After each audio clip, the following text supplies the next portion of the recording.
मैं परमेश्वर का आज के दिन के लिए धन्यवाद करता हूँ जो उसने हमें ये समय दिया है और उसकी ये रहनुमाई हमारे बीच में है कि उस खुदा ने हमें ये सामर्थ दी, ये ताकत दी कि हम उसके पवित्र सिंहासन तक आ सकते हैं। आज के दिन के लिए मैं परमेश्वर का विशेष तौर से धन्यवाद करता हूँ। यद्यपि इलेक्ट्रिसिटी की वजह से हमारे पास कुछ प्रॉब्लम आए कि मैं सही समय पे आपसे लाइव पे नहीं आ पा रहा हूं और बहुत सी तैयारियां भी जो थी हमारी नहीं हो पा रही है, परंतु परमेश्वर का दिन हमारे लिए सबसे अधिक महत्वपूर्ण है। परमेश्वर का सिंहासन हमारे लिए है और हमें यह समझना पड़ेगा कि उसका विश्राम का दिन हमारे लिए कितना अधिक महत्वपूर्ण है। मैं प्रभु का आप सभी का स्वागत करता हूं जितने इस वक्त मेरे साथ लाइव पर जुड़ते चले जा रहे हैं। आपका मैं धन्यवाद करता हूं और चूंकि मुझे कुछ शेयरिंग में कुछ वक्त लगता है सो आप हमारे साथ कोऑपरेट करें ताकि हम उनको शेयर कर सकें और बहुत जल्दी हम इस लाइव पे पूरी तरह से आने वाले हैं सामने आपके। प्रभु ने हमें ये जिंदगी दी है और हमें उन अर्थों को भी समझना पड़ेगा पवित्र आत्मा के द्वारा, क्योंकि ये गहराइयों की बातें हैं और हमें नए यरूशलेम की ओर जाना है और नया यरूशलेम हमारा अंतिम वो स्थान है जो परमेश्वर की योजना के अनुरूप हमारे लिए दिया गया है। और जब तक हम वहां पर यदि ना पहुंच पाए तो हमारा सब कुछ व्यर्थ है, सब कुछ व्यर्थ है, सब कुछ व्यर्थ है। हमारी धार्मिकता व्यर्थ है। हमें से बहुत रविवार के दिन जरूर चर्च भवन में उपस्थित होते हैं, आराधना के लिए उपस्थित होते हैं, लेकिन आज हम देखेंगे कि वो विश्राम का दिन जो परमेश्वर का दिन है उसका अर्थ परमेश्वर की दृष्टि में क्या है। खुदावन हम सभी को बहुतायत की आशीष दे।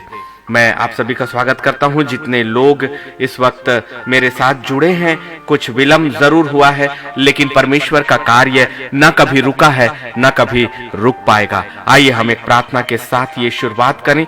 महान महान महान पवित्र परमेश्वर, हम आपका धन्यवाद करते हैं कि आपका अनुग्रह हमारे ऊपर है, आपकी दया हमारे ऊपर है, आपकी सामर्थ हमारे लिए है। पिता, हम इसके लिए आपका धन्यवाद करते हैं। हमारी जिंदगी आपके हवाले है, हमें कबूल करें यीशु मसीह के पवित्र नाम में। आमीन आमीन आमीन आमीन आमीन। आइए हम एक ट्रैक पे चलते हैं। आज मैं अपने गीत तो आपके सामने नहीं गा पाऊंगा लेकिन बहुत ही प्यारा है, यीशु बुला रहा। आइए हम इस ट्रैक पे चलते हैं।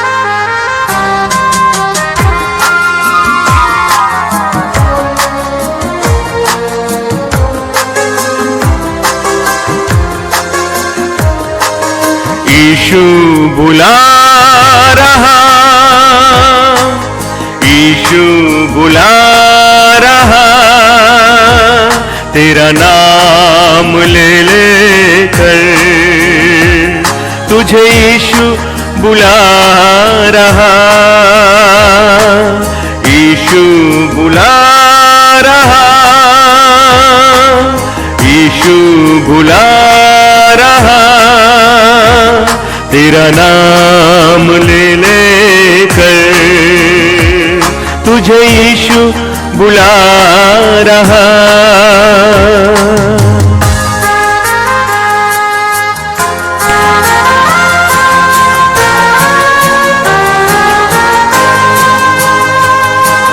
क्या पाएगा तू जीत कर इस दुनिया को, क्या लाभ होगा खोकर आत्मा को, क्या पाएगा तू जीत कर इस दुनिया को, क्या लाभ होगा खोकर आत्मा को। तू आजा यीशु के पास, तुझे यीशु बुला रहा। तू आजा यीशु के पास, तुझे यीशु बुला रहा, यीशु बुला रहा, यीशु बुला रहा, तेरा नाम ले लेकर तुझे यीशु बुला रहा, यीशु बुला रहा, यीशु बुला रहा, तेरा नाम ले लेकर तुझे यीशु बुला रहा।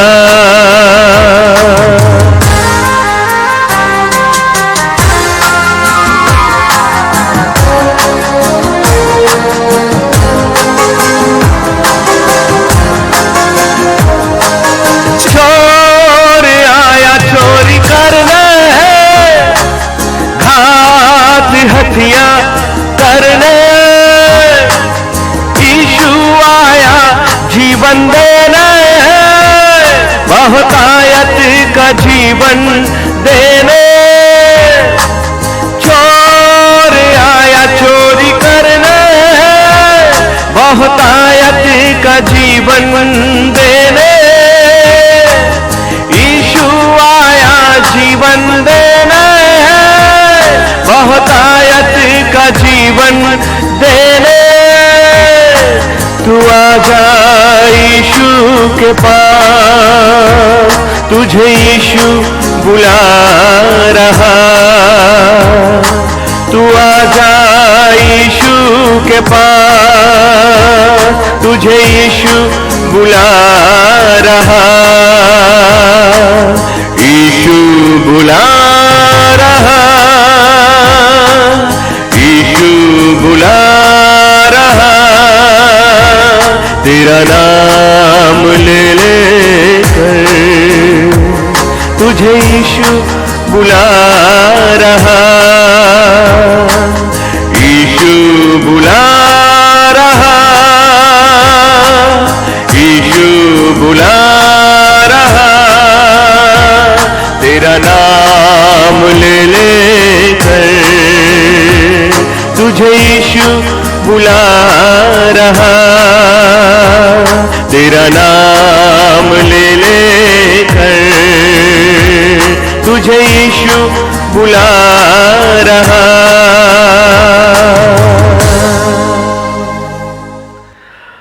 मैं परमेश्वर का आज के दिन के लिए, इस समय के लिए विशेष तौर से धन्यवाद करता हूं कि उसके अनुग्रह के द्वारा हमें ये जिंदगी आज मिली है। और परमेश्वर का वचन हमसे कई बार बड़ी सामर्थ के साथ बातें करता है। वचन वैसा नहीं है जैसा वो दिखाई देता है, वचन वैसा भी नहीं होता जैसे वो हमारी समझ में आता है। इसीलिए नीति वचन 3, 5 और 6 से मेरे हर दिन की शुरुआत होती है कि तू अपनी समझ का सहारा मत लेना, परंतु संपूर्ण मन से परमेश्वर यहोवा पर भरोसा रखना। जो वचन मेरे परमेश्वर के मुख से निकला है वो कभी भी खाली नहीं जाता, कभी भी खाली नहीं जाता, और वो मांस मांस और गुदे गुदे को छेदता है। यिर्मयाह 29:11 जो मेरी जिंदगी का सबसे बड़ा कारण रहा कि जो कल्पनाएं मैंने तेरे विषय की है वो मैं जानता हूं वो तेरे लिए हानि की नहीं परंतु वो तेरे लिए लाभ ही की है, और अंत में मैं तेरी आशा को पूरी करूंगा। ये वो कल्पनाएं हैं जो परमेश्वर ने आपके और मेरे जिंदगी के साथ करी है। परमेश्वर प्रभु का दिन या परमेश्वर का दिन एक ही बात है, हमने अपनी जिंदगी को औपचारिकताओं में परिवर्तित करके रख दिया है। और लूसीफर बहुत चालाक है, चालाक इसलिए कि उसने हमें झूठी झूठी धार्मिकताओं में अभी भी फंसा कर रखा है। और बहुत से उसके वो दूत इस संसार में आपके और मेरे लिए निरंतर अभी भी आपके और मेरी जिंदगी के बीच में वैसे ही कार्य कर रहे हैं। वैसे ही वो हमारी जिंदगी में, हमारे घरों में, हमारे वातावरण में, हमारी समझ में, हमारी सोच में प्रवेश कर चुके हैं, जैसे वो अदन की वाटिका में प्रवेश किया था। और जब वो अदन की वाटिका में वो प्रवेश किया, उसका अपना एक स्वभाव था। वो चुपके से, चालाकी से असत्य की बातों को लेकर और एक साधारण से सांप के रूप में वो आदम और हवा के बीच में आया। आपको क्या पता कि बहुत से ऐसे झूठे प्रेरित और भविष्यवक्ताओं की आत्माएं जो लूसीफर के साथ गिराए गए उन स्वर्गदूतों की आत्माएं हैं जो बहकाने के लिए ही तैयार की गई हैं। ऐसी दुष्ट और अंधकार की शक्तियां आपके और मेरी जिंदगी के अंदर किस सीमा तक यदि प्रवेश कर गई हैं या नहीं, और इसलिए मनुष्य की क्षमताओं में उन्हें पहचानना असंभव है, असंभव है, असंभव है। और उनमें से बहुत सी दुष्ट आत्माएं और बहुत से झूठी प्रेरितों की आत्माएं और झूठे भविष्यवक्ताओं की आत्माएं, शैतान के हर एक उन चेलों और दूतों की आत्माएं और उसके द्वारा जो लोग भरमाए गए हैं और जो झूठे अगवा बनाए गए हैं, और वो बड़ी चालाकी के साथ वो आत्मिक युद्ध में आपके और मेरे विरोध में अभी भी कार्य कर रहा है। इसलिए हमें आत्मिक सामर्थ और बिना पवित्र आत्मा की सहायता के और परमेश्वर के अनुग्रह के बिना इन बातों को जानना समझना असंभव है। और इसीलिए नीति वचन 3 और उसके 5 और 6 में पवित्र आत्मा हमें यह कहता है कि तू अपनी समझ का सहारा मत लेना, परंतु जितने मनुष्य होकर अपनी समझ का सहारा लेंगे और लेते हैं उनके लिए खतरा बहुत ज्यादा है। क्योंकि यदि हम अपने आप को, अपनी कितनी भी बुद्धि को इस्तेमाल करें, वो आंखों से दिखाई देने वाली शक्तियां कहां हैं, वो हमारी समझ में आने वाली शक्तियां कहां हैं। और लूसीफर परमेश्वर से थोड़ा ही कम था। उसकी सोच, उसकी क्षमता, उसकी ताकत परमेश्वर के द्वारा ही उसे मिली है, और परमेश्वर ने उसे भी बुद्धि और ज्ञान दिया था ताकि वो परमेश्वर के समस्त साम्राज्य का देखभाल और उसका संचालन अच्छी तरह से कर सके। इसलिए मनुष्य की क्षमता में हम कोई मायने उसके सामने नहीं रखते, लेकिन यस, प्रभु यीशु मसीह पर विश्वास करने के द्वारा और यीशु मसीह की देह में अपने आप को शामिल करने के द्वारा हम उसके हर एक कामों को समझ सकते हैं। आज पवित्र आत्मा ने मुझसे ये बातें किया। आज की शाम यत भी काफी समय हुआ था और मैं अंतिम समय तक भी अपनी तैयारी नहीं कर पाया, और अंततः मुझे अपने प्रारंभिक वीडियोस छोड़ना पड़ा। बनने के बाद भी मैं उसे आपके बीच में लाइव नहीं कर पाया, परंतु ये कोई प्रश्न नहीं, प्रश्न तो सच्चे और सामर्थी वचन का भी है। आराधना जब हमने की, वो चोर की नाई हमारे पास आता है, लेकिन यीशु इसलिए आया कि वो आपको और मुझे जीवन दे। विश्राम का दिन आपके और मेरे लिए बहुत महत्वपूर्ण है, लेकिन पिता के, परमेश्वर के विश्राम दिन में और यीशु मसीह के विश्राम दिन में जमीन और आसमान का अंतर है। और अब ये मत भूलें कि हम यीशु मसीह के जाने के बाद पवित्र आत्मा के युग में हैं, और अब यीशु मसीह ने समस्त विधियों को, समस्त व्यवस्थाओं को आपके और मेरे लिए पूरा कर दिया है। ये सबसे बड़ा छद्म बातें हैं कि अधिकांश विश्वासी लोग, अधिकांश परमेश्वर के चुने हुए लोग, परमेश्वर के उद्धार पाए हुए लोग, आत्मा की समझ रखने वाले लोग भी चर्च आराधनालय में जाने को ही संपूर्णता समझते हैं।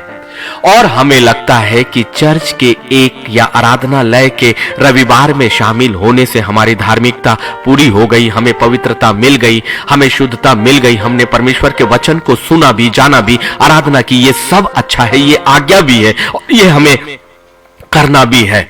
लेकिन लूसीफर की आराधना और परमेश्वर की वास्तविक आराधना, लूसीफर का वचन और परमेश्वर के वचन, लूसीफर के कानों को खोलना और परमेश्वर के कानों को खोलना, लूसीफर के द्वारा एक अंधकार की आत्मिक आंखों को खोलना और परमेश्वर के द्वारा ज्योति की आत्मिक आंखों को खोलने में जमीन और आसमान का अंतर है। ये याद रखिए कि लूसीफर भी स्वर्गीय प्राणी ही है, स्वर्गीय प्राणी ही है जो पृथ्वी पर गिराया गया है, जो पृथ्वी पर गिराया गया है। यहेजकेल 28 और यशायाह 14 उसका परिणाम हमें बताते हैं कि प्रारंभ उसका स्वर्ग पर हुआ और अंतिम उसका पृथ्वी से होकर इसी पृथ्वी के साथ ही ये पृथ्वी भी, जो पुराना आकाश और पुरानी पृथ्वी है, ये अनंत काल की झील में डाली जाएगी। इसलिए वचन के अनुसार शैतान अर्थात लूसीफर, अर्थात वो पुराना सांप और कहीं नहीं, आपके अपने वातावरण में ही है। और जैसे वो अदन की वाटिका में प्रवेश किया, जो कि एक आत्मिक जगह थी, जो परमेश्वर की सुरक्षा की जगह थी, वहां जब वो प्रवेश कर सकता सकता है। और परमेश्वर से जो संबंध निरंतर था आदम और हवा का अर्थात मनुष्य को, जब वो उसे अलग कर सकता है तो हम तो उसके ही संसार में, उसके अधिकार के संसार में, और हम में से बहुत अधिकांश जो है परमेश्वर से काफी दूर है, एक आत्मिक जीवन और आत्मिक सुरक्षा से बिल्कुल अलग है। इसलिए हमारी जिंदगी को नष्ट करना उसके लिए बहुत ही आसान है। इसलिए हमें वास्तविक आराधना और वास्तविक परमेश्वर का दिन अर्थात विश्राम के दिन को अर्थात रविवार को हमें समझना ही होगा, ताकि हम उसके उन चालों पे ना फंसे जब वो हमें झूठी आराधना में लेकर जा सकता है, वो हमें झूठी धार्मिकता में लेकर जा सकता है, वो हमारे मुख से झूठे आराधना करा सकता है। ये आराधना आपकी जुबान से बाहर और कहीं नहीं जाएंगे, लेकिन वास्तविक जो आराधना है वो सीधे स्वर्गीय स्थानों पर जाती है, सिय्योन के स्थानों पर जाती है। वो आपको वचन में तो रखेगा लेकिन वचन के रहस्यों तक जाने नहीं देगा। आप बाइबल तो पढ़ोगे, सब कुछ करोगे, सामने सुनोगे, सब कुछ करोगे, लेकिन हमें यह लगेगा कि मैं परमेश्वर के कार्यों को हो, लेकिन वास्तव में वो परमेश्वर का कार्य है ही नहीं। वो एक परंपरा और विधि और व्यवस्था के सिवा और कुछ भी नहीं रह जाएगा। इसलिए विश्राम का दिन, जो प्रभु का दिन, जो परमेश्वर का दिन है, वो उसके सच्चे लोगों के लिए क्या होना चाहिए, ये बातें, कुछ बातें हम पवित्र आत्मा की ओर से खोलेंगे। यद्यपि समय के अभाव में ये सारे प्रकाशनों को मुझे आप तक लाने में काफी दिक्कत इसलिए होती है कि इतने कम समय में, कुछ मिनटों के हमारे इस लाइव पे सारी गहराइयों, हर एक शब्दों और हर एक उन वचनों तक मैं आपको नहीं लेकर जा सकता हूं, लेकिन उतनी गहराइयों तक तो जरूर चलेंगे जहां तक कि हमें वो अंतर समझ में आए। निर्गमन की किताब, उसका 31वां अध्याय और उसका 17वां कलाम। निर्गमन की किताब, उसका 31वां 31 चैप्टर्स 17 वर्स, जो वहां पर यह कहता है, वह मेरे और इस्राएलियों के बीच में सदा एक चिन्ह रहेगा, क्योंकि 6 दिन में यहोवा ने आकाश और पृथ्वी को बनाया और 7वें दिन विश्राम करके अपना जी ठंडा किया। ये कौन सी बात है, कौन सी बातें की जा रही है, कौन से दिनों की बातें की जा रही है, किस बात की चिंता यहां पर की जा रही है? ये आता है उत्पत्ति 2 और उसके 2 अध्याय में। वहां क्या हुआ? परमेश्वर ने अपना काम जिसे वो करता था 7वें दिन समाप्त किया, और उसने अपने किए हुए सारे काम से 7वें दिन विश्राम किया। परमेश्वर जो सृष्टि का कर्ता है, उसने समस्त सृष्टि की रचनाएं 6 दिनों में किया और 7वें दिन उसे समाप्त किया, और उसने अपने किए हुए सारे कामों से 7वें दिन विश्राम किया। यह है वो दिन जो परमेश्वर के कार्यों की समाप्ति का दिन था, परमेश्वर की समस्त सृष्टि को संपूर्ण रूप से पूरा किए जाने का दिन था। लूसीफर के गिराए जाने के बाद जो पृथ्वी बेडौल और सुनसान बन गई थी, उसके फिर से पुनर्निर्माण के संपूर्ण किए जाने का दिन था। यह वो दिन था जब परमेश्वर ने आदम और हवा को बनाकर उसे पूरा अधिकार देकर जब अपने सारे कार्यों को समाप्त कर दिया। यह वो 7वां दिन था। वचन के अनुसार इस गहराई को समझिए कि केवल यह रविवार एक विश्राम का दिन नहीं है, यह सृष्टि के पुनर्निर्माण के पूर्णता का, परमेश्वर की योजनाओं की पूर्णता का, परमेश्वर के महान उपायों की पूर्णता का, और परमेश्वर ने जो मनुष्य को लेकर कल्पनाएं की और उसे इस पृथ्वी पर जो अधिकार दिया, उसके संपूर्ण होने का दिन था। इसलिए यह बहुत ही महत्वपूर्ण दिन है, उस नाते जो कि आपको एक विशेष प्राणी बनाता है।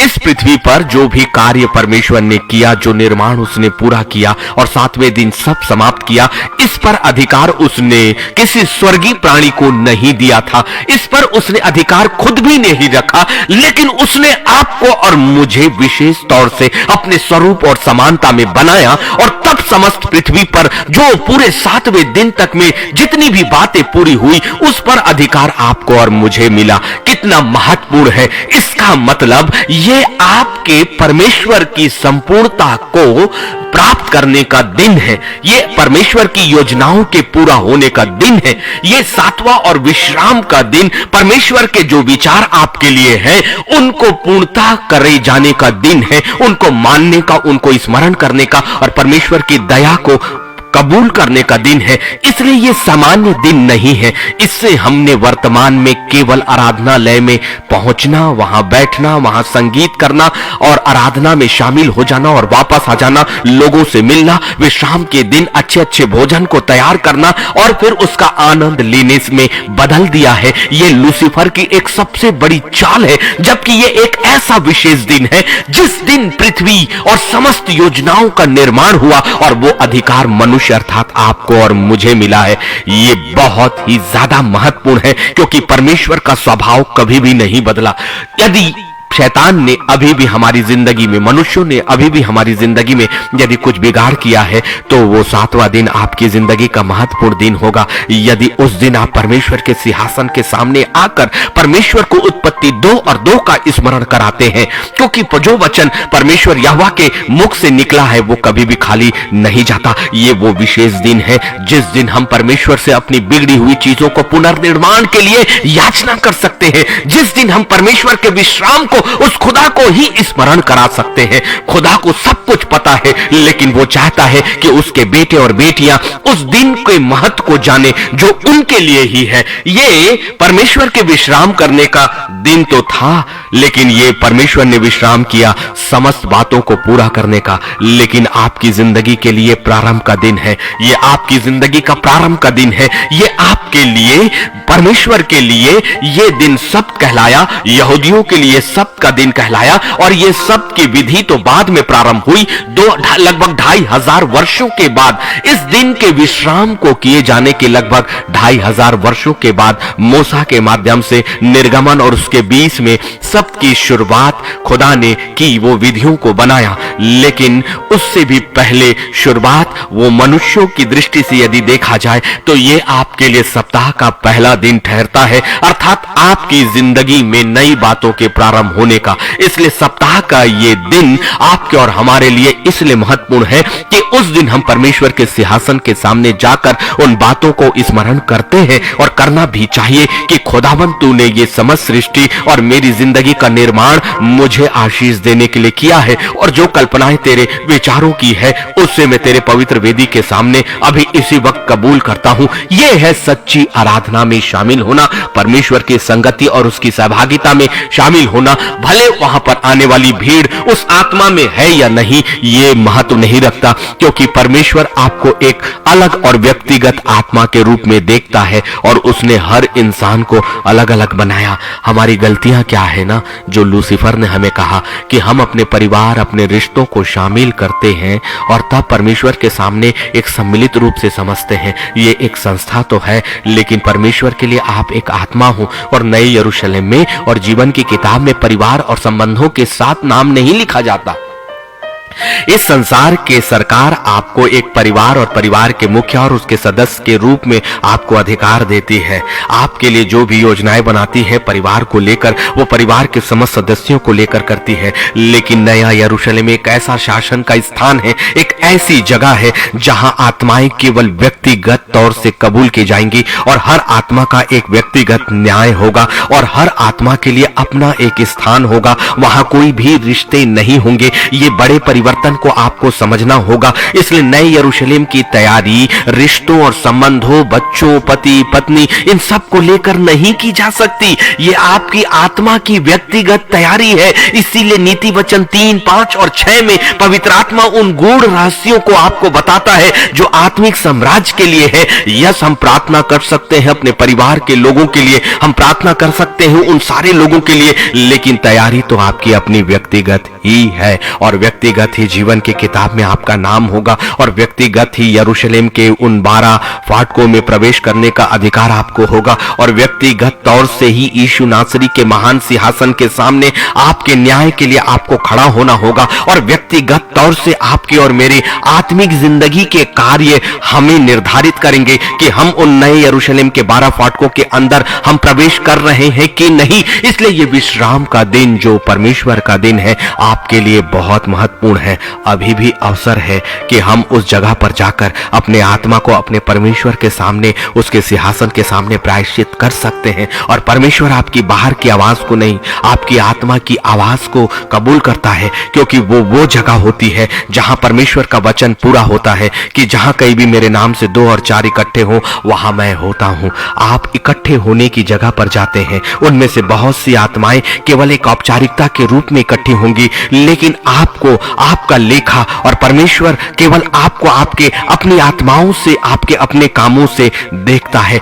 इसलिए इंतजार करिए, एक दिन परमेश्वर का न्याय आपकी आत्मा के लिए जरूर होने वाला है। और वचन और बाइबल सत्य और सत्य और सत्य है। प्रकाशित वाक्य का दर्शन भी सत्य है, और हर एक वो घटनाएं जो वचन में लिखी हैं वो सत्य ही है। इसलिए नया यरूशलेम सच है, नए यरूशलेम में मिलने वाले वो अधिकार भी सच है, आपकी और मेरी आत्मा का न्याय भी सच है। और अनंत काल की झील में जाकर, अनंत काल के उस अंधकार की जिंदगी में, पीड़ा में रहना, और अनंत साम्राज्य में पिता परमेश्वर के सामने जाकर उसके अपनी महिमा में रहना, ये भी सच है। चुनाव सच में आपके पास है। और ये विश्राम दिन जो परमेश्वर के लिए 7वां और अंतिम दिन था, लेकिन मनुष्यों और यीशु मसीह के आने के बाद वो आखिरी आदम हुआ।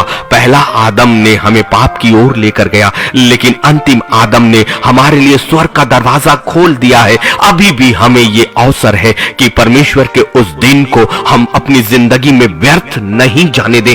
बहुत महत्वपूर्ण है। इसीलिए मैं हमेशा कहता हूं कि शनिवार को आप तैयारी करो। तैयारी क्या, कपड़ों की बातें की है मैंने, क्या मैंने बाइबल को सामने निकालने की बातें की है, क्या मैंने आराधना और स्तुति और जो हम बातें हम बजाने और गाने वाले हैं उसकी मैंने बातें की। ये अच्छी तो है, उचित भी है, लेकिन परमेश्वर आत्माओं की तैयारी को मांगता है। इसलिए आपकी आत्मा की तैयारी करो, ताकि विश्राम के दिन अपने परमेश्वर के सम्मुख जाकर अपने उन खोए हुए अधिकारों को, जो सप्ताह भर में लूसीफर ने आपकी जिंदगी को तबाह बनाया, जो उस सप्ताह को जो उसने बिगाड़ने का कार्य किया, पुनर्निर्माण के अंतिम होने का वो दिन है, और मनुष्य के लिए वो प्रारंभ का दिन है। इसलिए ये दिन महत्वपूर्ण रखिए, ताकि लूसीफर की कल्पनाएं पूरे सप्ताह भर के लिए आपकी योजनाओं में ना आने पाए। ये बार बार चार्ज होने के समान है, चार्ज करने के समान है, अपने आप को सुरक्षित करने के समान है। इसलिए परमेश्वर की सहभागिता आत्मा में, चाहे कोई भी हो, बोलने वाला कोई भी हो, गाने वाला कोई भी हो, जुटने वाले कोई भी हो, लेकिन यदि वो आत्मा के साथ कोई व्यक्ति अपने परमेश्वर के सिंहासनों के सामने आता है, परमेश्वर की आंखें उसकी आत्माओं को देखती और जानती और पहचानती है। इसलिए तैयारी करो परमेश्वर के दिन का, क्योंकि वो दिन हमारा भी है। इसलिए उत्पत्ति 2 और 3 में कहता है, और परमेश्वर ने 7वें दिन को आशीष दी, 7वें दिन को आशीष दी। सारे दिनों में से वचन के अनुसार आइए, सत्य के प्रकाशन को आइए, पवित्र आत्मा के साथ उन गहराइयों पर आ जाइए। उत्पत्ति 2 और 3 में जब परमेश्वर ने 7वें दिन सबसे पूरा किया, 2 और 3 क्या कहता है, 2 और 2 के बाद क्या कहता है, परमेश्वर ने 7वें दिन को आशीष दी। वो रविवार, वो विश्राम का दिन, जिस दिन आप परमेश्वर के सामने जाते हो, वो दिन अन्य दिनों से बिल्कुल अलग होता है। वो दिन होता है आशीष का। ये मैं नहीं, पवित्र आत्मा हमें उन गहराइयों पर लेकर जा रहा है जो उत्पत्ति 2 और 3 में है। परमेश्वर ने 7वें दिन को आशीष दी, और क्या है, केवल आशीष ही नहीं, आगे और है, और पवित्र ठहराया, और पवित्र ठहराया, क्योंकि उसमें उसने अपनी सृष्टि की रचना के सारे काम से विश्राम किया। आपकी जिंदगी के सारे काम उस दिन पूरे, आपकी जिंदगी के लिए वो आशीष का दिन, वो आपकी जिंदगी के लिए पवित्रता का दिन। इतने महत्वपूर्ण दिन को हम ऐसे ही जाने देते हैं, क्योंकि लूसीफर आपको परमेश्वर की आशीष के दिन में जाने नहीं देना चाहता। वास्तविक रूप से वो आपको उस आशीष के दिन में जाकर आशीष को लेने नहीं देना चाहता। गहराइयों को समझिए, वो चालाक दुष्ट आत्मा अभी भी आपके और मेरी जिंदगी में वैसे ही प्रवेश कर चुका है। इसीलिए आत्मा बड़े वेग के साथ ये बातों को शुरुआत कराता है कि तू अपनी समझ का सहारा मत लेना, लेकिन परमेश्वर यहोवा पर भरोसा करना। अपनी समझ को नहीं, पवित्र आत्मा की समझ में आए। वो आपको विश्राम दिन के महत्व को समझा रहा है, जिससे लूसीफर ने हमें अलग कर दिया, और इसीलिए हमारी जिंदगी में आशीष नहीं ठहरती, इसीलिए हमारी जिंदगी में पवित्रता नहीं आती, इसीलिए हमारी जिंदगी के सारे काम इसलिए पूरे नहीं होते कि परमेश्वर ने जो संपूर्णता हमारे लिए दी थी उस संपूर्णता को हम ले नहीं पाते हैं। हम झूठी आराधना में शामिल हो जाते हैं। हम वचनों में तो आराधना करते हैं, एक कान से और दूसरे कान औपचारिकता कुछ घंटों की बैठक में हमने परिवर्तित कर दिया। परमेश्वर के भवनों में, परमेश्वर के आत्मा के सामने इस बात को जो आत्मा कबूल करती है कि खुदावन आपका वचन तो ये कहता है परमेश्वर यहोवा अपने पवित्र भवन में है और समस्त पृथ्वी उसके सम्मुख शांत रहे, ये वचन काफी है कि वो परमेश्वर के वचन के अनुसार अपना परमेश्वर हर उस जगह पर है जो ईंट और पत्थरों का नहीं परंतु जो आत्माओं की कलीसिया है, और वो कलीसिया आप हो। आपकी देह भी तो एक चलती फिरती आराधना का स्थान है, लेकिन जब परमेश्वर के भवन में हम उपस्थित होते हैं वो 7वें दिन की आशीष को पाते हैं निश्चित तौर से, और वो पवित्रता भी हम पाते हैं जो परमेश्वर ने हमारे लिए की। और उन सारे कामों को पूर्ण करने के लिए ये एक अच्छा दिन है जब आपकी जिंदगी के अधूरेपन को आप परमेश्वर से पूर्णता के साथ प्राप्त कर सकते हो। आपको उसे इस्तेमाल करना ही होगा। वो आशीष का दिन कभी भी जाने मत दीजिए, वो पवित्र दिन कभी भी अपनी जिंदगी से जाने मत दीजिए। सारे काम हो तो छोड़े, लेकिन अपने परमेश्वर के सम्मुख आए और कहे खुदावन तूने इस दिन को आशीष दी है और ये आशीष मेरे लिए है, क्योंकि आज का दिन मैं जीवतों के बीच में होकर तेरी वेदी के सामने आ पाया। कौन है जिसने अपनी आंखों को बंद करके अपनी आत्मा में परमेश्वर की वेदी के सामने परमेश्वर की वास्तविक वेदी को ध्यान में लाया? उस महान तीसरे स्वर्ग में पिता परमेश्वर के सिंहासन को आपने स्मरण क्यों नहीं किया? उससे देखने की कोशिश क्यों नहीं की? और खुदा से ये प्रार्थनाएं क्यों नहीं की कि पवित्र आत्मा ठीक है मैं इस शरीर में मैं उस जगह पर नहीं जा सकता, लेकिन इस शरीर में मैं तेरी वाचा के स्थान में तो हूं, तेरे पवित्र वेदी के स्थान में तो हूं। और जैसे स्वर्गदूतों का घेरा और पवित्र आत्माओं का और वो लोग जिन्होंने परमेश्वर के सच्चे संतान होने को पूरा किया जो अभी भी परमेश्वर के सिंहासनों में सीधे पहुंचाए गए, वैसी ही भीड़ वही समानता आपके अपने आराधनालय में है। एक महापवित्र स्थान, पवित्र स्थान और एक आम स्थान। लेकिन अब यीशु मसीह के महायाजक होने के बाद हमें सीधे महापवित्र स्थान अर्थात पवित्र परमेश्वर की वेदी के सामने आने का अधिकार मिला है। सो इस अधिकार को यूज करें। परमेश्वर का दिन ऐसा ही नहीं है, सबसे महत्वपूर्ण आशीष और पवित्रता का दिन और सारे आपके कामों का पूरा होने का दिन। इसीलिए निर्गमन 20 और 8 में उसने एक आज्ञा दी थी, तू विश्राम दिन को पवित्र मानने के लिए स्मरण रखना, पवित्र मानने के लिए स्मरण रखना। और वचन को हम भूल गए, इसीलिए पवित्र आत्मा आज हमें उन गहराइयों तक लेकर जा रहा है। तुम विश्राम दिन को उत्पत्ति 2 और 3 को स्मरण करो कि वो तुम्हारे लिए आशीष का दिन है, वो तुम्हारे लिए पवित्र होने का दिन है, वो तुम्हारी जिंदगी में संपूर्णता का दिन है। यदि हमने उस विश्राम दिन को वास्तव में स्मरण किया और परमेश्वर के सामने उसे स्मरण कराया, खाली कभी भी नहीं आएंगे। सप्ताह भर की खोई हुई चीजें, सप्ताह के भारी वो आंसू और वो पल, लेकिन आने वाले दिनों के लिए खुशियों और परमेश्वर की योजनाओं को प्राप्त करने का दिन है। वास्तविक आराधना में आ जाओ, वास्तविक संगति में आ जाओ। परमेश्वर का दिन परमेश्वर के साथ सहभागिता का है और परमेश्वर मनुष्य नहीं है, इसलिए मनुष्यों और मनुष्यों के शरीर के साथ सहभागिता वास्तविक सहभागिता नहीं है। मनुष्य और मनुष्य की समझ में और मनुष्य के शरीरों की झुंड और सहभागिता वास्तविक सहभागिता नहीं है। वास्तविक में मेरा परमेश्वर तो एक महान आत्मा है जो स्वर्गीय स्थानों में है और वो इस संसार के समान राज्य नहीं परंतु वो आत्मिक साम्राज्य है। इसलिए आत्मिक साम्राज्य से आत्मा से बातें होंगी, आत्मिक साम्राज्य से आत्मा में बातें होंगी, आत्मिक साम्राज्य से आत्मा की आवाजें सुनी जाएंगी, आत्मिक साम्राज्य में उस महान सिंहासन से आत्मा में बातें की जाएंगी, आत्मिक साम्राज्य से उस विश्राम दिन की आशीष को कबूल किया जाएगा। और ये आत्मिक आशीष है। आत्मिक साम्राज्य में जो पवित्रता है उस दिन हमारे शरीर ही नहीं परंतु आत्मा की पवित्रता को परमेश्वर के सामने लाना ही होगा। वो वेदी की आग और यीशु का वो पवित्र लहू और उस यीशु मसीह के नाम को जो हमारे लिए एक सेतमेत वरदान दिया गया है, इतने सेतमेत के युग में होने के बावजूद और इतने अनुग्रह के युग में होने के बावजूद यदि हम परमेश्वर के दिन का लाभ नहीं उठा पाए तो हमारे लिए सब कुछ व्यर्थ है, सब कुछ व्यर्थ है। इसीलिए निर्गमन 20 और 8 में खुदा ने कहा तो विश्राम दिन को पवित्र मानने के लिए स्मरण करना, और 20 और 9 में कहता है 6 दिन तो तू परिश्रम करके अपना सब काम काज करना, परंतु 20:10 परंतु 7वां दिन तेरे परमेश्वर यहोवा के लिए विश्राम दिन है, उसमें ना तो तू किसी भांति का काम काज करना और ना तेरा बेटा, ना तेरी बेटी, ना तेरे दास, ना दासी, ना तेरे पशु, ना कोई परदेसी जो तेरे फाटकों के भीतर हो वो प्रवेश करें। इसका मतलब यह है परमेश्वर उस दिन संपूर्णता के साथ आपकी जिंदगी का संपूर्ण हिस्सा चाहता है ताकि आपकी जिंदगी के बाकी दिनों में उसकी संपूर्णता आपको वापस मिले।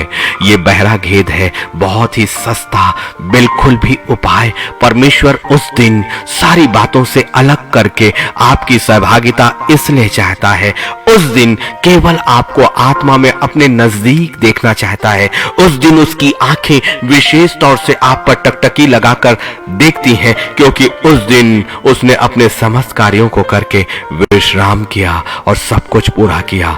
जो जिंदगी में आपके लिए योजनाएं बनी हैं वो आपकी माता के गर्भ में रचे जाने से पहले बनी और वो योजनाएं भी उसी दिन पूरी हो गई। बस परमेश्वर के सामने उसे हमें स्मरण करके उसे कबूल करना होगा और वचन की सामर्थ को अपनी जिंदगी में लाना होगा। लाने वाले सिर्फ आप हैं। खुद की जिंदगी में आत्मा की सामर्थ को लाने वाले सिर्फ आप हैं, सिर्फ आप हैं। कोई अगवा नहीं, कोई प्रेरित नहीं, कोई पास्टर नहीं, कोई प्रचारक नहीं। आपकी आत्मा ही आत्मा से जुड़ेगी और आपकी आत्मा ही आत्मा को कबूल करेगी। आपकी आत्मा ही स्वर्गीय स्थानों में आत्मा में प्रवेश करेगी। आपकी आत्मा ही प्रभु यीशु मसीह के शरीर में अपने आप को शामिल करेगी। ये शरीर और ये आत्मा दोनों एक दूसरे के विरोधी हैं, इसलिए शरीर में बैठी हुई आराधना, शरीर में दी हुई उपस्थिति इस संसार की है जो ईंट और पत्थरों के भवनों के अंदर केवल शरीर में रह जाएगी। ना तो वो पूर्णता है, ना संपूर्णता है, ना वास्तविक आराधना है, ना वास्तविक रविवार है, ना वास्तविक वो विश्राम है। वास्तविक तो ये है कि हम उस बात को स्मरण करें कि परमेश्वर ने हमारे लिए अद्भुत योजनाओं को बनाकर हमें इस संसार में समस्त अधिकार दिया और लूसीफर के फनों को कुचलने के लिए यीशु नासरी को हमारे लिए भेज दिया। इसलिए निर्गमन 31 और 13 कहता है, निश्चय तुम मेरे विश्राम दिनों को मानना, क्योंकि तुम्हारी पीढ़ी पीढ़ी में मेरे और तुम लोगों के बीच में ये एक चिन्ह ठहरा है, जिससे तुम यह बात जान रखो कि यहोवा हमारा पवित्र करने हारा है। यदि ये वचन की गहराइयां आपको समझ नहीं आती तो ये रविवार अर्थात विश्राम आपके और परमेश्वर के बीच में एक चिन्ह है, जिसे परमेश्वर भी देखता है और आपको भी उस चिन्ह को देखना है। ताकि ये बात किस चीज का चिन्ह है? निर्गमन 31 और 13, तुम मेरे विश्राम दिनों को मानना, क्योंकि तुम्हारी पीढ़ी पीढ़ी में मेरे और तुम लोगों के बीच में यह एक चिन्ह है। यह एक चिन्ह है। सप्ताह के बाकी दिन चिन्ह नहीं है, लेकिन वो ना सिर्फ आशीष का है, ना सिर्फ पवित्रता का है, ना सिर्फ संपूर्णता का है, परंतु वो चिन्ह ठहरा। ऐसे चिन्ह के दिन को, चिन्हित किए हुए दिन को हमने यदि साधारण शरीर के साथ बिता दिया तो सब कुछ व्यर्थ है। और यही वो रास्ता है जहां से शैतान और लूसीफर आपकी जिंदगी में काम करेगा। कभी उसे मौका मत दीजिए, कभी भी नहीं। वो चालाक है, वो बड़े दुष्टता के साथ और चालाकी के साथ आता है, लेकिन उससे भी अधिक ज्ञान की आत्मा जो पवित्र आत्मा है, जो भेदों को जानती है, जो परमेश्वर के वचनों की हर एक सामर्थ को, हम गहराइयों को हमें लेकर जाती है, उसका धन्यवाद करें, जो हमेशा ये कहता है नीति वचन 3 में 5 और 6 में कि तू अपनी समझ का सहारा मत लेना, लेकिन संपूर्ण मन से परमेश्वर यहोवा पर भरोसा रखना। ये चिन्ह है कि परमेश्वर हमारा पवित्र करने हारा है और यदि उसने हमें पवित्र कर दिया, मतलब नए यरूशलेम का दरवाजा आपके लिए निर्धारित कर दिया गया। यदि परमेश्वर ने आपको पवित्र किया, ये पवित्रता नए यरूशलेम की है, इस संसार के जीवन की नहीं, इस शरीर की पवित्रता नहीं, परंतु आत्मा की पवित्रता। और वो खुदा के सामने उसके आशीष के दिन में और उसके पवित्र ठहराए हुए दिन में और उसके चिन्ह ठहराए हुए दिन में, विशेष स्मरण के दिन में बड़ी सरलता के साथ हम हासिल कर सकते हैं। यही बात तो निर्गमन 31 और 17 में कहा, ये मेरे और इस्राएलियों के बीच सदा एक चिन्ह रहेगा, क्योंकि 6 दिन में यहोवा ने आकाश और पृथ्वी को बनाया और 7वें दिन विश्राम करके अपना जी ठंडा किया। ये अपना जी ठंडा किया। आपके जी यदि ठंडा नहीं है तो ये आपके जी को ठंडा होने का भी एक दिन है।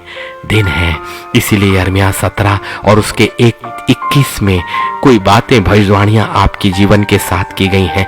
ये मेरे फेवरेट भविष्यवक्ताओं में से है, यिर्मयाह, यहेजकेल और यशायाह।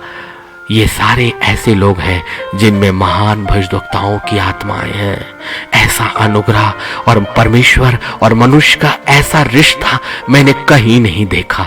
इतना गहरा रिश्ता, इतनी गहरी बातों को इस उत्पत्ति के प्रारंभ तक भी और पृथ्वी के अंत से नए यरूशलेम तक भी पहुंचाने वाला वो परमेश्वर। और धन्य है वो यूहन्ना भी, जो पितमुस टापू पर अपनी मौत के समय परमेश्वर की आत्मा के साथ छोड़ा गया। ये संसार की जिंदगी थोड़े वर्षों की जिंदगी है, लेकिन मनुष्य ने इस संसार की जिंदगी को, इस संसार के जीवन को अपना जीवन समझ लिया। ये बहकाए गए लोग हैं।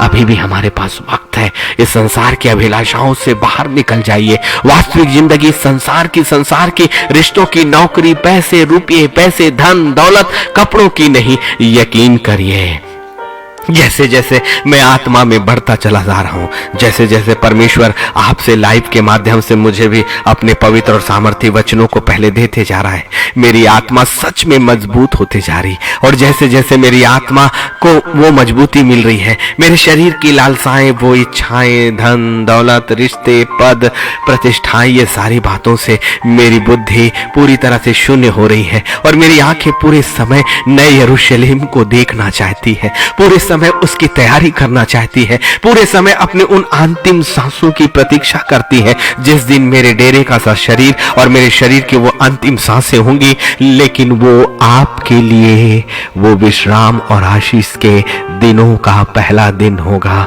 जब आप स्वर्गीय साम्राज्य में प्रवेश करने की योग्यता रखोगे। और उस दिन संपूर्ण आजादी, अपने शरीर से अलग होने को आप अपने दुख का कारण समझते हो, लेकिन आपके शरीर से अलग होने का दिन आपके लिए पवित्र स्थान में परमेश्वर के अंतिम संपूर्ण करने का, लेकिन आपके पहले दिन को बतलाता है, जो विश्राम है, परमेश्वर का अंतिम पूर्ण करने का दिन। लेकिन उस पूर्णता को आपकी जिंदगी में प्रारंभ होने का पहला दिन है, वो पहला दिन है। और परमेश्वर ने मुझे कहा, ये तुलना करी कि इस दिन तेरे संसार के शरीर की सारी योजनाएं समाप्त हो जाएंगी, तेरे संसार की जिंदगी की सारी कल्पनाएं उस दिन समाप्त हो जाएंगी। वो मेरे लिए पूर्णता का होगा, लेकिन तेरे लिए और उन आत्माओं के लिए जिन्होंने मेरी जिंदगी में पूर्णता को लिया, जिन्होंने मेरे विश्राम के दिन को पूर्णता किया, उनकी जिंदगी का भी वो विश्राम का दिन और वो दिन आशीष का, पवित्रता का और चिन्ह ठहरेगा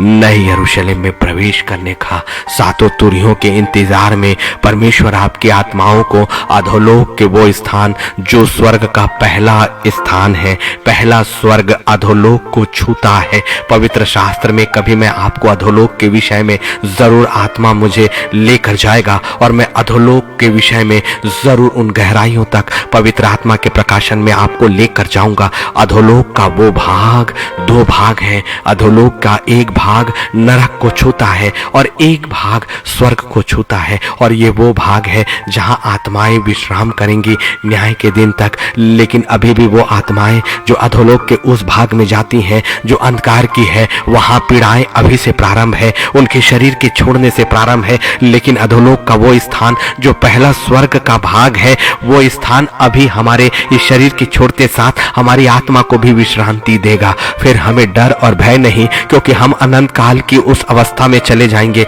जो शरीर की अवस्थाओं में नहीं। इसीलिए मेरी जिंदगी के अंतिम सांसों का दिन मेरे परमेश्वर के द्वारा हमारी जिंदगी के छुटकारे का दिन, संपूर्णता का दिन, और हमारी जिंदगी में नए यरूशलेम के लिए पहला दिन वो होगा। भले न्याय का दिन परमेश्वर की योजनाओं में कभी भी आएगा, कभी भी आएगा। वो सातों तुरियां कब फूकी जाएंगी और वो स्वर्गदूत कब आदेश प्राप्त करेगा, ये सिर्फ महान सिंहासन पिता परमेश्वर ही जानता है। ये पवित्र आत्मा भी नहीं जानता और यीशु नासरी भी नहीं जानता। लेकिन वो दिन कभी भी आएगा। अनुग्रह है ये परमेश्वर का कि उसके विश्राम दिन को मानने के लिए, चिन्ह को ठहराने के लिए वो हमें बार बार मौका दे रहा है। उसका प्रकाशन बार बार हमारे तक आ रहा है, उसके सत्य की गहराइयां बार बार तक आ रहा है। यदि अभी भी हमने अपने कानों को नहीं खोला तो एक दिन सब कुछ व्यर्थ हो जाएगा। इस जिंदगी के रहते ही, शरीर के रहते ही हमारे पास अभी अवसर है। इस शरीर की कल्पनाओं में बहुत से मनुष्यों ने अपनी आत्मिक जिंदगी और भविष्य को खो दिया है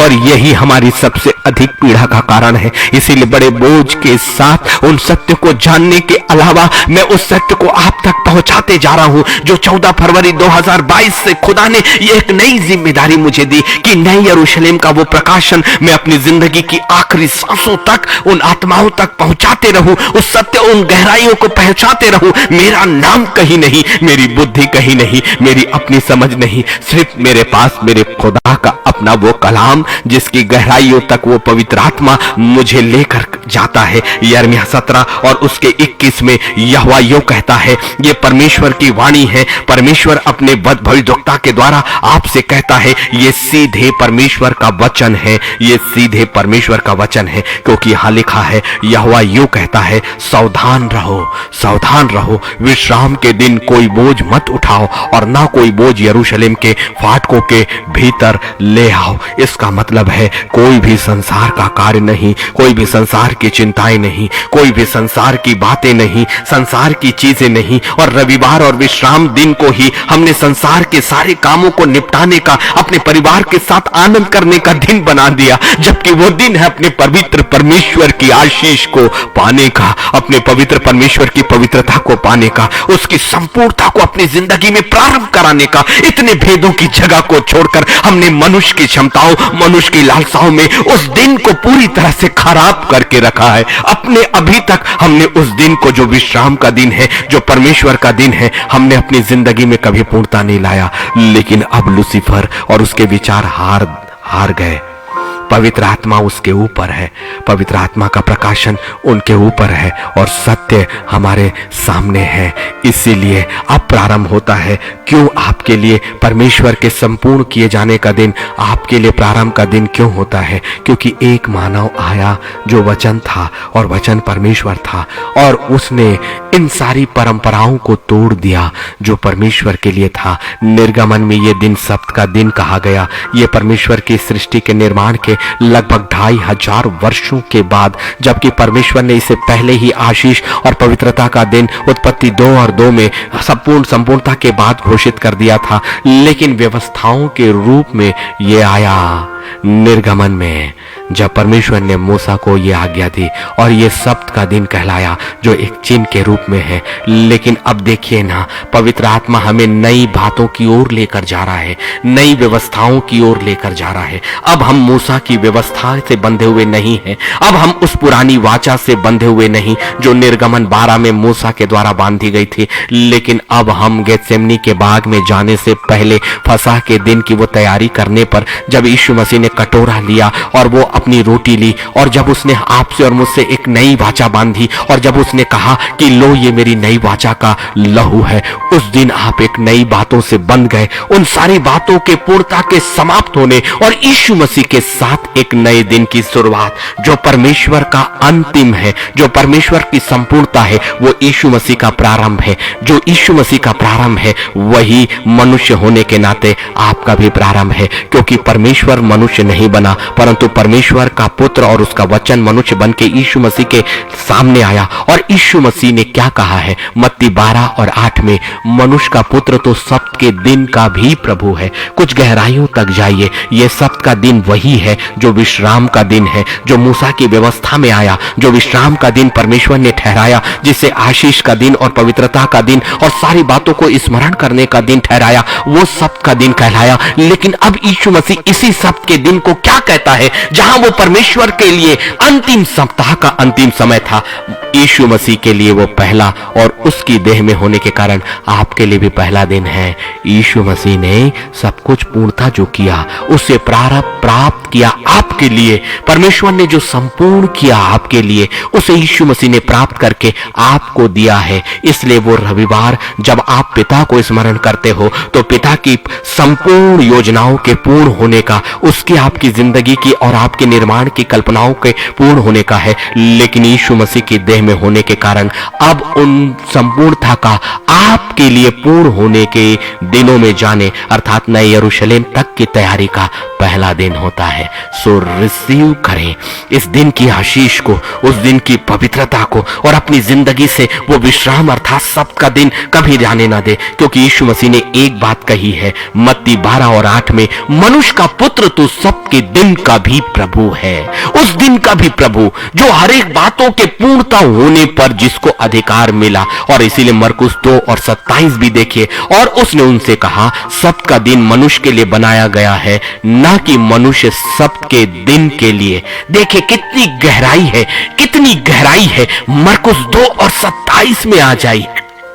नए नियम में उस विश्राम के दिन के पूर्णता के बाद के प्रारंभ चीज की बातें यीशु मसीह के साथ, और अब हम यीशु मसीह की देह में शामिल होकर पवित्र आत्मा के युग में, अनुग्रह के युग में हैं। अब हम पुरानी वाचा से नहीं, नई वाचा से बंधे हुए लोग हैं। और मरकुस 2 और 27 में बड़ा फर्क आता है। उसने उनसे कहा सब्त का दिन मनुष्य के लिए बनाया गया है, ना कि मनुष्य सब्त के दिन के लिए। कितना गहरा भेद है।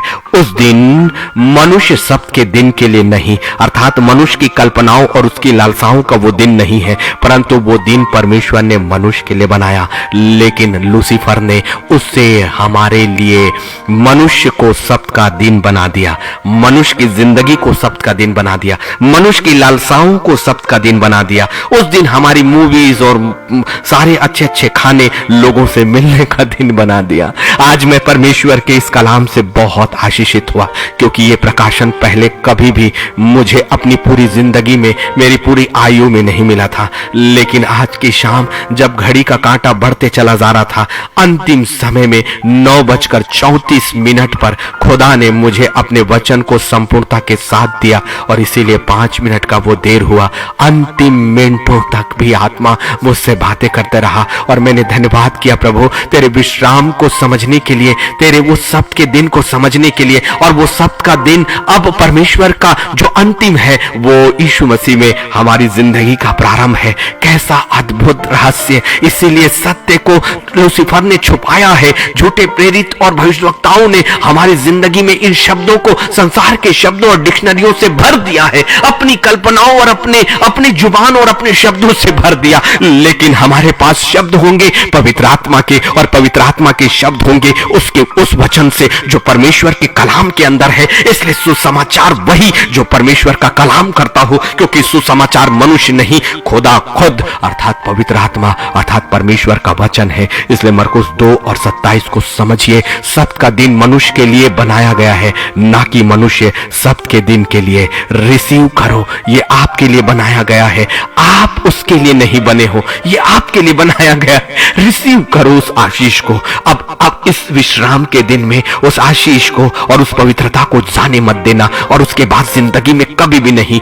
इसलिए मत्ती 12 और 11 कुछ बातों को कहता है कि उस दिन जब हम अपने विचारों को लेते हैं, उसने कहा कि ये सारी नियम और विधियां जो व्यवस्थाओं में थी, अब परंपराओं में नहीं। देखिए गहरा प्रकाशन। हमने हर रविवार बहुत से लोग हैं जो आराधनालय में उपस्थित होते हैं, वो सारी आराधना में शामिल होते हैं, वो एक संडे भी नहीं छोड़ते। छोड़ते, लेकिन खतरनाक लूसीफर की उन खतरनाक योजनाओं को कहीं ऐसा तो नहीं कि उसने आपको झूठे विश्राम के दिन में रखा है। उसने आपके मन और विचारों को उस पवित्रता में जाने ही नहीं दिया। उस पूरी जिंदगी भर आप आराधनालय में जाते रहोगे, खुदा की आराधना भी करते रहोगे, लेकिन वास्तविक बात है वो आपसे दूर रखेगा। कितना व्यर्थ हो जाएगा, कितना व्यर्थ हो जाएगा, कितना व्यर्थ हो जाएगा। इसलिए खुदा का वचन कहता है उस दिन को परंपराओं में मत बदलो, लोगों को दिखाने के लिए, अपने पासबान को दिखाने के लिए, कलीसिया में अपनी सहभागिता करने के लिए,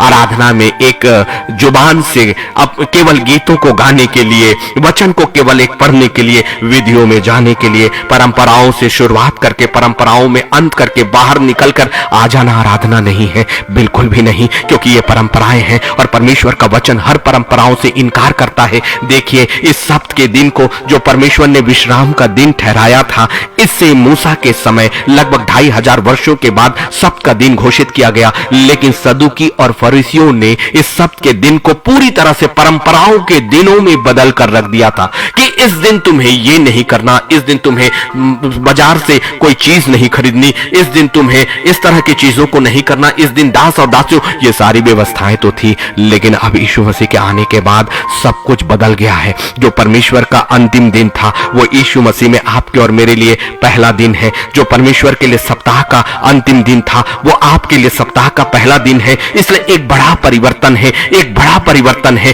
पिता परमेश्वर के विश्राम में और यीशु मसीह के पवित्र विश्राम में बड़ा अंतर है। परमेश्वर के लिए वो विश्राम का दिन था, लेकिन यीशु मसीह के लिए वो अपने कार्यों को प्रारंभ करने का दिन था। यीशु मसीह के लिए वो सबसे ज्यादा व्यस्त दिन था, और इसीलिए हमारी जिंदगी की योजनाओं को पूरा करने के लिए वो यीशु ने आपके लिए और मेरे लिए वो उपाय किया है। और अभी भी वो दिन सबसे ज्यादा व्यस्त इसलिए होता है कि वो विश्राम का दिन एक ऐसा दिन है जब आप वाचा के परमेश्वर के सामने आते हो, और अब किसी महायाजक या याजक को नहीं, आत्मिक महायाजक जो यीशु नासरी है, जो आपके लिए संसार में आया और पिता परमेश्वर के दाहिने हाथ बैठ गया, उसकी याजकाई आप परमेश्वर के सामने करते हो। वो खुदा जो यीशु नासरी है, समस्त आत्माओं के लिए एक ही महायाजक है। उसके लिए वो दिन सबसे अधिक व्यस्त होने का, क्योंकि एक महायाजक है पवित्र वेदी के सामने स्थायी रूप से पहुंच गया है। आपका विश्राम जो इस शरीर का है उस यीशु में होकर आपके लिए पहला और सबसे प्रारंभ करने का दिन है।